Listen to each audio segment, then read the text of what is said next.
Okay, Assalamu alaikum. Once again, in the continuation of the t-test, as we learned in the previous lecture that what is the t-test? The t-test is the statistical test which is we use to measure the population mean when the population is normally distributed and the sigma is unknown when the sample size is less than 30. So, these are the three properties when we will go to use the t-test, but simply you should keep in mind when the sample size is less than 30, then we will go to use the t-test. Okay. So, in the continuation of the t-test, this is the example number 2. Okay. In the example number 2, a physician claims that the jogger's maximum volume of the oxygen uptake is greater than the average of the all adults. Okay. So, to prove this claim by the physician, he selected the sample size of the 15 joggers has a mean of the 40.60 ml per kg and the standard deviation of 6 ml per kg, okay, of the volume of the oxygen uptake. If the average of the all adult is 36.7 ml per kg of the oxygen uptake, is the enough evidence to support the physician's claims at the level of the 0.05. So, to prove this hypothesis or hypothesis testing, we will go to once again by the famous procedure of the 5 steps. So, in the step number 1, we will go to write down the hypothesis statement. Okay. We will go to write down the hypothesis statement in the form of the statistical way. Okay. Now, what's the researcher claim? The researcher is claim, okay, that the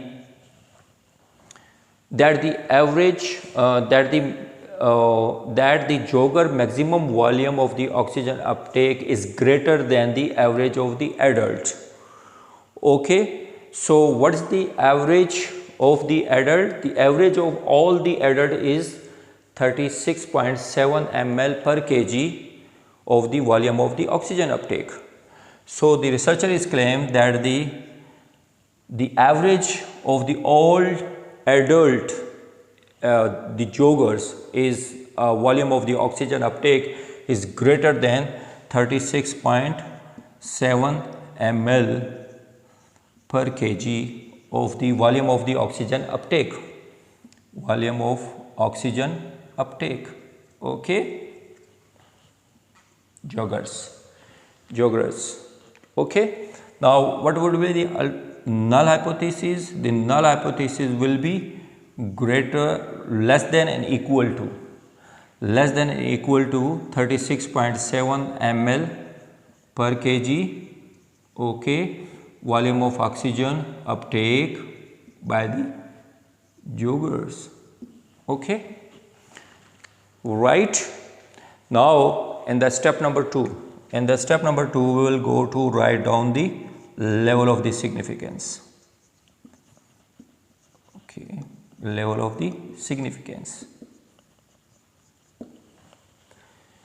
In the z-test, we will go to write down the level of the significance. We know the level of the significance point for the 95% it was 1.96, and for the 90% it was 1.64, and for the 99% it was 2.58. But in the level of the significance we will go to, because the sample size is less than 30. So, for the less than 30 sample size, the level of the significance for every sample size is different. So, for this level of the significance, we will go to find out the degree of freedom n-1 at 0. What is the level of the significance? We will claim here 0.05. Okay. So, what is the n? how much the sample size? The 15 joule. Okay, 15 minus 1.5. Okay, so we will go to find out the at the level of the 14 degree freedom of the 14 at 0.05, the level of significant, when we will go to use the F table, it will be come up with the 2.145. okay, 2.145, right? So now we will go to use the step number 3, and the step number 3 we will go to test statics. Okay, test statics or test statics formula. Okay, so what is the formula for that? Again, T is equal to x bar minus mu sigma divided by under root n. So what is the sample size? The sample size of the 15 joulers as the 40.6 ml per kg. Okay, now what is the mu? The mu we claim 36.7 ml per kg of the volume of the oxygen uptake. Now the standard deviation of the 15 joulers has the mean of the 40.6 ml per kg, and the standard deviation is 6 ml per kg. Okay, 6 divided by what is the n? N is the 15. Okay, so when we will go to minus the 36.7 from the 40.6, it will become up around 3.9. Okay, now 6. So when we will go to remove the square root, we will go to draw the square root of the 15. It will come up with the 3.87. Okay, 3.9. When we will go to divide the 6 by the 3.87, it will come up 1.55. Okay, when we will go to divide the 9 by the 1.55, it will come up with the 2.516. Okay, now 2.56 is the T calculus. Okay, 2.51 is the T calculus value. Now what's the next step in step number 4? Okay, in step number 4 we will go to take the rejection decision. Okay, right, as I told you earlier again and again, just to before to taking the decision of the rejection area, definitely you will go to draw the bell shaped diagram. Okay, now in this bell shape diagram, okay, I will draw over here, it will be visualized for you. Okay, now for the degree of freedom of the 14 at level of the significant of the 0.05, so what is this alternate hypothesis is the one tail, is the right side tail, one tail but right side tail.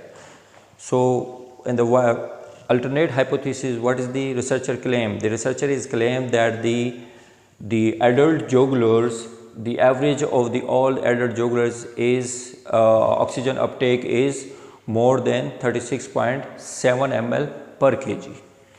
Okay, so at the degree freedom of the 14 at the 0.05, the value was, we calculated from the F table, the T tabulated value at the F table, it was come up with the 2.145. Okay. So it is the critical region value. Now, what is the T calculus? The T calculus value is, we come up with the 2.516. So T calculus value is greater than T tabulated value. So 2.5158, it is falls in the rejection area. So when T calculus value is greater than T tabulated value, the T calculus value is, we come up with the 2.516, which is greater than T tabulated value. What is the T tabulated value? 2.145. So it falls in the rejection area. When the T calculus value, when the Z calculus value, when the chi-square value, chi-calculus value, when it is fall in the rejection area, so what we will do? We will reject the null hypothesis. Okay. Now, on the basis of the rejection decision, we will go to write down the step number 5. In the step number 5, we will go to write down the result statement. Okay.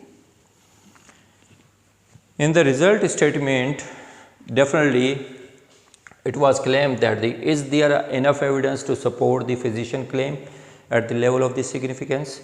Definitely, when the T calculus value, which is fall in the rejection area, so we reject the null hypothesis. Definitely, the physician which was claimed that the mean average of the all jugulars is greater than 36.7 ml per kg volume of the oxygen uptake. So it is a true. Okay. So there is enough evidence. Okay. Enough evidence to support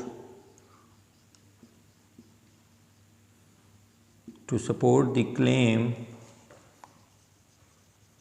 okay, claim of physician,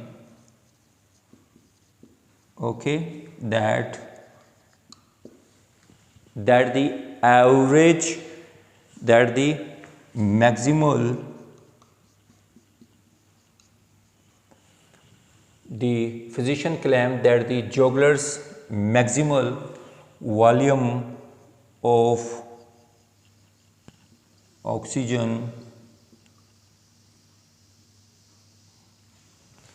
uptake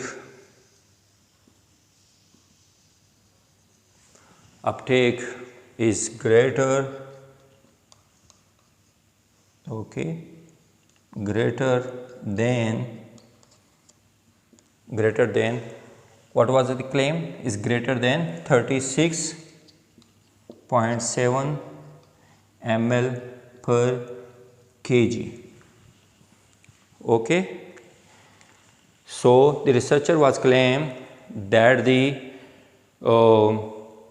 jugular maximum volume oxygen uptake is greater than 36 ml per kg volume of the oxygen uptake. So this is for the today's session, it is the example number 2, and the example number 2 once again we will go to solve the hypothesis testing by using the t-test. So for the t-test, the t-test is the statistical test to measure the population parameter when the population is normally distributed. The three properties for that while you are going to use the t-test.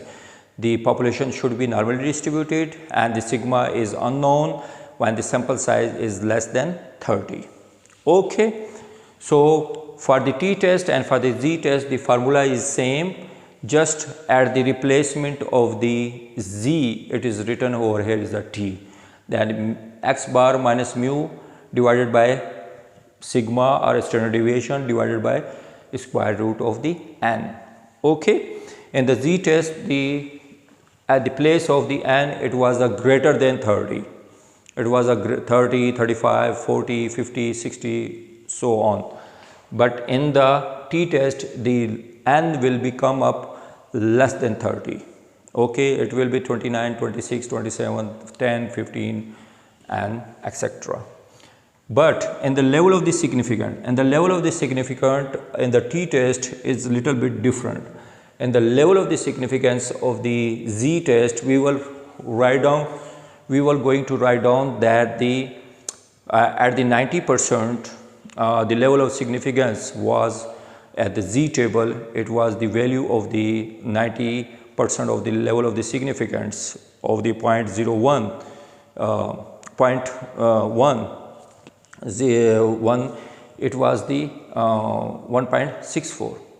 Okay, at the 95% of the level of the significance, 95% or 0.05 of the level of the significance, it was the 1.96, and the 99% the value of the level of the significance of the 99% at the z table, it was the 2.57 or 2.58. Okay, but here in the t-test, where the level of the significance, we will go to find out the degree of the freedom, n minus 1.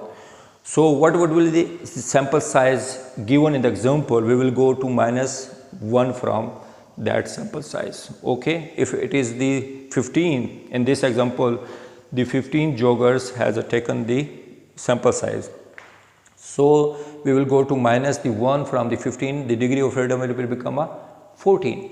So we will go to find the degree of freedom at the level of the 0.05 when it was the 1 tail t-test, either it is a greater or it is a lesser, either it is a right tail t-test or either it is a left tail t-test. So we will use the at the 0.005. When it will be 2 t-tail test, so definitely we will go to divide the level of the significance by the 2. Okay. So degree of freedom in this example, the degree of freedom of the 14 at the 0.05, the value of the t tabulated at the f table is 2.145. Okay. Then we will go to calculate the t test by using the test statistics. In the test statistics, we will go to solve the hypothesis by using the formula, and the formula for that is the t-test. The t-test, the formula of the t-test or z-test is the same, x bar minus mu divided by sigma divided by square root. So we come up with the t calculus value. In this example, it come up with the 2.516. So in the next step, we will go to use the step number 4. In the step number 4, we will go to take the decision or take rejection decision. Okay. So before to write down to take the rejection decision, you should always draw the Bell diagram. Okay. In the Bell diagram, at the degree of the 14 at the level of the significance 0.05, what was the t tabulated value? We draw from the f table, it was the 2.145. So 2.145 is the critical region value. And what is the t calculus value? We draw from the formula, it is 2.516. So t calculus value 2.51 is a greater than 2.145 of the t tabulated value. So 2.51 will go to fall down in the rejection area. When the t calculus value or z calculus value or the chi square calculus value When it is fall in the rejection area, so we reject the null hypothesis. When it doesn't fall in the rejection area, when it is fall before the critical value, so we fail to reject the hypothesis. So we do not reject the null hypothesis. Okay. When it is we reject the null hypothesis, when the null hypothesis is correct, but we are rejecting the null hypothesis, this is called the type 1 error. Okay. When the null hypothesis is incorrect, but we do not reject it, we fail to reject it, so it is called the type 2 error. So on the basis of this rejection decision, we will go to write down the result statement. So the result statement, there is enough evidence. Okay, if it is a fall, we reject the null hypothesis, then we can say there is enough evidence. If it doesn't fall in the rejection area, so we do not reject the null hypothesis, then we will go there is no enough evidence.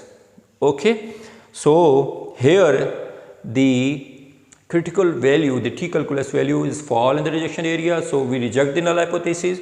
So we will go to write down there is enough evidence to support the claim of the physician that the maximal, that the average, that the jugular maximum volume of the oxygen uptake is greater than, what is the claim of the researcher? It was greater than 36.7 ml per kg of the volume of the population mean. So we will go to write down the maximum value of the oxygen uptake is greater than 36.7 ml per kg. I hope in the today lecture session it's clear your concept of the hypothesis testing by using the t-test. Okay, so I request you all to watch the my video lecture of the biostats lecture series properly. It will enhance your knowledge and grip on the biostats, numerical and the question. Okay, if you any sort of queries, then you can email me or you can comments in my YouTube inbox. Okay, and the last, I request you all to subscribe my YouTube channel. Okay, and also communicate your friends, classmates and the colleague and your students to subscribe my YouTube channel. Now press the bell button. By pressing the bell button, you will get my new lecture as soon as I upload on my YouTube channel. Thank you so much.